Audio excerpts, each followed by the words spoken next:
ఇప్పటి వరకు చేసిన అప్పు చేయబోతున్నటువంటి 13,000 కోట్ల రూపాయల అప్పు అంతా కలిపితే 2,79,000 కోట్ల రూపాయల అప్పు, రోజుకు 500 కోట్ల రూపాయల అప్పు ఈ రాష్ట్ర ప్రభుత్వం చేస్తుంది. కానీ మెడికల్ కాలేజీలకు 500 కోట్లు లేవంటారు సార్.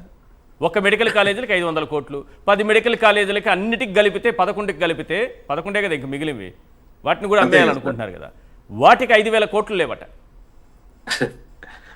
సార్ ముందుగా మీకు, జూపూడి ప్రభాకర్ రావు గారికి, అదే విధంగా భాషా గారికి, వీక్షిస్తున్నటువంటి ప్రేక్షకులందరికీ కూడా నమస్కారాలు తెలియజేసుకుంటూ, మొదటిగా చంద్రబాబు నాయుడు గారికి చిత్తశుద్ధి లేదు అని చెప్పడానికి ప్రత్యేకమైన నిదర్శనంగా మనము ఈ రోజు జరుగుతున్నటువంటి ఈ అప్పుల కార్యక్రమాన్ని గురించి చెప్పొచ్చు సార్. ఎందుకంటే ఒకవైపేమో అప్పులు లెక్కకు మించి చేస్తున్నారు, అప్పుల కుప్పగా ఆంధ్ర రాష్ట్రాన్ని మారుస్తూ మనం సినిమాల్లో చూసేవాళ్ళం అప్పుల అప్పారావు అని చెప్పి. ఈ విధంగా అప్పుల బాబురావుగా ఈ రోజు మన ముఖ్యమంత్రి చంద్రబాబు నాయుడు గారు ఉన్నట్టుగా ప్రజలందరికి కూడా అర్థమైంది. కానీ ఆయనకి మనస్సాక్షి లేని కారణంగానే కేవలం 5,000 కోట్ల రూపాయలు ఈ రోజు మెడికల్ కళాశాలలకి పెట్టలేకపోతున్నారు. బడ్జెట్ అప్పులు, లోబడి బడ్జెట్టేతర అప్పులు, కార్పొరేషన్లు తనఖా పెట్టినటువంటి అప్పులు, వీటన్నిటి అప్పులు తీసుకున్నప్పుడేమో 2,90,000 కోట్లు దాదాపుగా, అంటే 3 లక్షలకు కూడా రీచ్ అయ్యేటువంటి పరిస్థితి వచ్చేటువంటి పరిస్థితుల్లో కేవలం ఆయన 5,000 కోట్ల రూపాయలు ఎందుకు ఈ మెడికల్ కళాశాలల మీద ఖర్చు పెట్టలేకపోతున్నారంటే ఒక రకంగా నాకు అనిపిస్తుంది సార్, ఇది ఖర్చు పెట్టలేక కూడా కాదు, ఖర్చు పెట్టకూడదని. కారణం ఏంటంటే ఆ మెడికల్ కళాశాలలు కనుక పూర్తి అయిపోతే అక్కడ పేదలకు ఉచితంగా వైద్యం అందుతుంది. పేదలకు ఉచితంగా వైద్యం అందడం ద్వారా చాలా మంది పేద ప్రజలు బాగుపడతారు. అలా బాగుపడితే ఆయనకు సంబంధించిన వాళ్ళకి చాలా నష్టం కలుగుతుంది అన్నదే ఆయన ఉద్దేశంగా మనకు అనిపిస్తా ఉంది. ఎట్లా? ఈ రోజు నేను మార్నింగ్ ఒక వీడియో చూశాను. మొత్తము ఈయన 30 సంవత్సరాలకో 33 సంవత్సరాలకో ఈ మెడికల్ కళాశాలలు లీజ్ ఇస్తే ఒక్కొక్క సీటుని దాదాపుగా 2 కోట్ల రూపాయలకి బేరం పెట్టి అమ్ముకుంటే ఆ యాజమాన్యం దాదాపు 30,000 కోట్లు అవుతుందంట. మొత్తం కలిపి ఉన్నటువంటి కాలేజీ సీట్లు అన్ని కలిపి అమ్మితే 30,000 కోట్ల రూపాయలు ధనార్జన వాళ్ళు ఆర్జించేటువంటి అవకాశం ఉందంట. మరి ఈ 30,000 కోట్ల రూపాయలు ఎవరికి కల్పించాలి ఆదాయాన్ని అన్న ఉద్దేశంతో ఆయన చేస్తున్నాడైతే అర్థం కాలేదు. కానీ ఖచ్చితంగా ఇటువంటి ఒక నిగూఢమైనటువంటి కుట్రతోనే ఈ రోజు మెడికల్ కళాశాలలు ప్రభుత్వ పరం చేయడానికి ఆయన మొగ్గు చూపిస్తున్నారు. ఇప్పుడు మద్యం మీద అప్పు చేస్తున్నారు, 5,490 కోట్లు మద్యం బాండ్లని కుదవబెట్టి. అసలు FRBM లిమిట్ ప్రకారము మనము 40,000 కోట్ల రూపాయలు మాత్రమే సంవత్సరానికి అప్పు చేయాల్సి ఉందన్నది మన జగన్మోహన్ రెడ్డి గారి 5 ఏళ్ల పాలనలో ఉన్నటువంటి నిబంధన. అది కేంద్ర ప్రభుత్వమో లేకపోతే వరల్డ్ బ్యాంక్ విధించినటువంటి నిబంధన. ఆ నిబంధన ప్రకారము జగన్మోహన్ రెడ్డి గారు FRBM లిమిట్ ప్రకారమే 40,000 కోట్ల రూపాయలను మాత్రమే అప్పు చేస్తే ఆయన మొత్తం 3,32,671 కోట్ల రూపాయలు అప్పు చేశారు. ఈ రోజు 18 నెలల కాలంలోనే దాంట్లో 80% అప్పు చేసినారు చంద్రబాబు నాయుడు గారు. ఆ FRBM లిమిట్ ఎట్టిపోయింది అనుకున్నారు. ఇప్పుడు మెడికల్ కాలేజీలకు ఇవ్వలేరు, హామీలు ఏవైతే ఇచ్చారో పథకాలు ఏమైనా వాటికి పెట్టలేదు, అభివృద్ధికి ఖర్చు చేయలేదు. ఏమన్నా చంద్రబాబు నాయుడు గారు ఏమన్నా పోర్టులు కట్టించారా? లేదు. నాడు నేడు కింద స్కూల్స్ ఏమైనా డెవలప్ చేశారా? అది లేదు. RBK సెంటర్లు కట్టారా? లేదు. కొత్తగా ఏదైనా వ్యవస్థ తీసుకుని వచ్చి ఉద్యోగులను తీసుకొచ్చి వాళ్ళకైనా జీతాలు ఇచ్చారా? లేదు. మరి ఏమైపోయింది ఈ డబ్బంతా?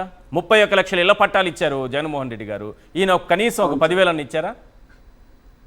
అసలు ఒక్క పట్ట కూడా ఇంతవరకు లేదు. 10,000 దాకా వెళ్దాం. జగన్మోహన్ రెడ్డి గారు ఇచ్చినటువంటి వాటిలోనే యాక్టివిటీ నిలిపేటువంటి ప్రయత్నం చేస్తున్నారు ఆయన. మరి ఆ డబ్బంతా ఏమైపోతుంది? 2,79,000 కోట్లు ఎటుపోతున్నాయి?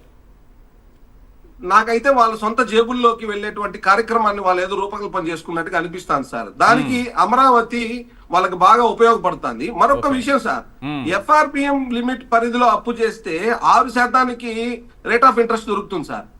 కానీ వీళ్ళు పెట్టేటువంటి ఈ మద్యం బాండ్ల వల్ల కట్టేటువంటి వడ్డీ ఎంత తెలుసా సార్? 9.15% సార్. ఈరోజు కరెక్ట్ 9.15%. 9.15% అంటే ప్రజల మీద ఎంత పెనుభారం పడతాను సార్ వీళ్ళు చేసేటువంటి పనికి.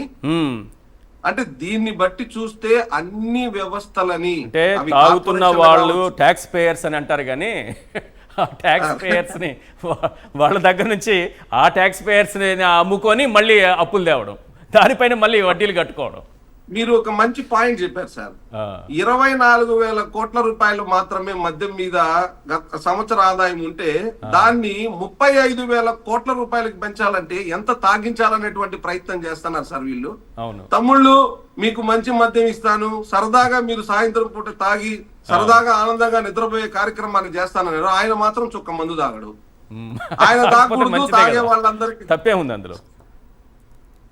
ఆయన తాగనప్పుడు ఆరోగ్యం చెడిపోతుందని చెప్పాల్సినటువంటి బాధ్యత ఉన్నటువంటి తండ్రి స్థానంలో ఉన్న వ్యక్తి సార్, రాజు స్థానంలో ఉన్న వ్యక్తి, తండ్రి స్థానంలో ఉన్న వ్యక్తి చెప్పాల్సిన మాటలు చాలా చక్కగా చెప్పారు మీరు. నా ఉద్దేశం అది సార్. కరెక్ట్. అదే విధంగా ఉన్నటువంటి రాష్ట్ర పరిస్థితి అంతా కూడా చూస్తుంటే జగన్మోహన్ రెడ్డి గారు 14 లక్షల కోట్లు అప్పు చేశారు, రాష్ట్రం శ్రీలంక అయిపోతుందని అబద్ధం చెప్పి ఈ రోజు ఆంధ్రప్రదేశ్ ని సుడాన్ దేశంగా మార్చేస్తున్నారు. సౌత్ సుడాన్ గా సౌత్ సుడాన్ గా మార్చడం లక్ష్యంగానే చంద్రబాబు నాయుడు గారు పనిచేస్తున్నారు. ఆయన తనయుడు మధ్యలో మరొక నాయకుడు అన్నట్టుగా వీళ్ళ ముగ్గురు కలిసి కూడబలుక్కొని మనకి కావాల్సింది రాష్ట్ర ప్రజల యొక్క భవిష్యత్తు, అభివృద్ధి, ఆరోగ్యమో, విద్య, మరొకటి ఏది కాదు. మనకు కావాల్సింది కేవలం మన సొంత సంపాదన మాత్రమే అన్నట్టుగా ఈ రోజు ఈ ముగ్గురు నాయకులు, ముఖ్యమంత్రి గారు, డిప్యూటీ సీఎం గారు, నారా లోకేష్ గారు వ్యవహరిస్తున్నట్టుగా స్పష్టంగా అర్థమవుతోంది. మరి ఎక్కడికి వెళ్తున్నాయి ఈ డబ్బులన్నీ? ఒకవైపు తల్లికి వందనంలో కోత, మరొక వైపు జిల్లా వ్యాప్తంగా మాత్రమే పల్లె వెలుగు బస్సుల్లో మాత్రమే ప్రజలు తిరగాల. అంతకుముందు ఎన్నికలకు ముందు ఏం చెప్పారు? రాష్ట్రంలో ప్రతి బస్సులో మీరు తిరిగేటువంటి సౌకర్యాన్ని కల్పిస్తారని చెప్పారు.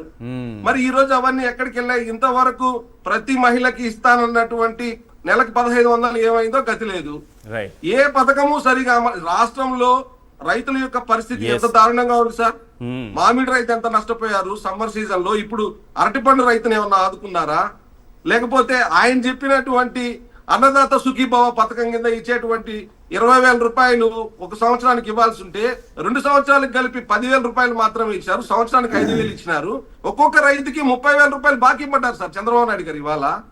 మరి వాటి గురించి ఆయన ఎందుకు మాట్లాడడం లేదు అర్థం కాలేదు. ఏమన్నా అంటే అప్పు తెచ్చన్నా అదన్నా తీర్చారా అంటే అది లేదు, అది లేదు. అసలు మద్యం మీద చేసేటువంటి అప్పన్నా కనీసం మెడికల్ కాలేజీలకు తరలించవచ్చు కదా సార్, వాటి అభివృద్ధి కన్నా. Correct, right. ఒకవైపు మనుషులు ఎక్కువ తాగాలి. అసలు ఎట్టుపోతుంది ఈ డబ్బంతా? 2,79,000 కోట్ల రూపాయల అప్పు ఎక్కడ కనపడట్లేదు. ఏం లేదు సార్, పబ్లిక్ దీని మీద కూడా వైట్ పేపర్ రిలీజ్ చేయాలని ఒక నినాదంతో బయటికి రావాల్సిన అవసరం. అంతేనా? అంతే. అదర్వైజ్ వాళ్ళ సొంత మనుషులు అనుకునేవాళ్ళు ఒక డజనో లేకపోతే హాఫ్ ఏ డజన్ పీపుల్. ఇప్పుడు సిఆర్డిఏ మినిస్టర్ ఎవరు సార్?